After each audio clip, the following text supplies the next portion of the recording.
Hello, this is Juniper of Solavi Studio, and welcome back to my channel.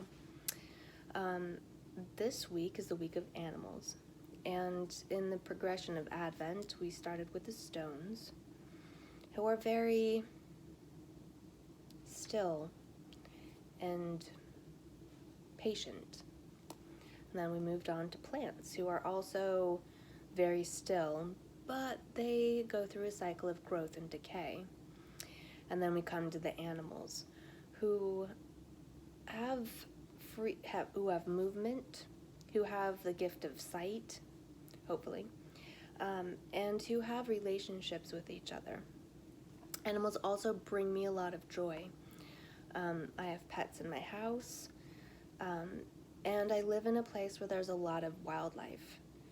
So there's always, the other day, I was going home, and I turned into my street, and it's a corner straight away, or not straight away, but there's a corner going into my street, and right around that corner I had to slam on my brakes because there was a mama deer and her twins that were not born this year but the previous year, and the three of them were lined up and blocking the entire road, and they weren't concerned about my car at all. They just were going to stand there. So after waiting for a minute, I edged my car forward just a tiny bit, and slowly, very, very slowly, they decided they would step off the road and let me pass. The squirrels also have quite a bit of antics going on. There's two types of squirrels in my backyard. There's the gray squirrels and the black-brown squirrels. The black-brown squirrels are quite a bit smaller. They are the native ones. The Douglas squirrels are native to this area. The gray ones, I believe, are from England, and they're bigger and bossier. So it's good that the little ones, that the native ones, the Douglas squirrels, are coming back.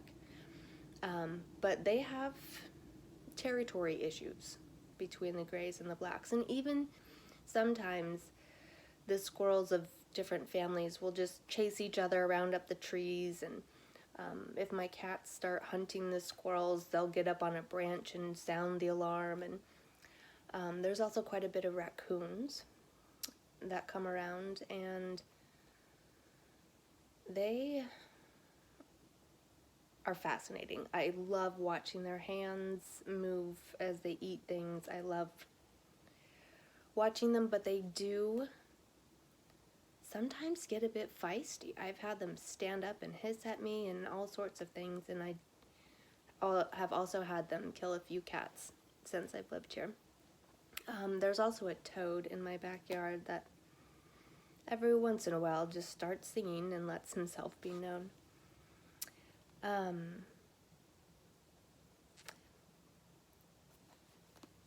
More antics of animals in my life are two of the cats that live in my home don't really get along with each other, so there's always some sort of drama happening, which brings about an aspect that I think are particular to animals, even though I believe that plants have plenty of situations where they're in symbiotic relationships with each other, but animals in particular, you can visibly see interaction amongst each other, which also, as humans, we have that in common with them. And so that will be another thing I will be contemplating during the week of animals. The week of animals also for me is in relationship to the element of air, because plants breathe, but animals breathe it a little bit differently and use our breath to create sound, singing, talking, giving calls of warning, etc., etc. And breath is very, very important to our lives. Plants breathe as well, but it's a bit different.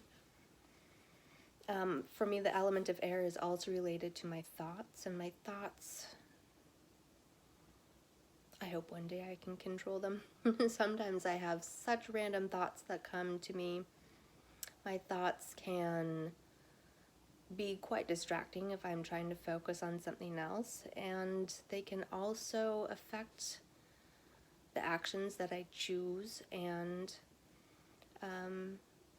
my emotional realm. So those are what I will be contemplating this third week of Advent, the week of the animals.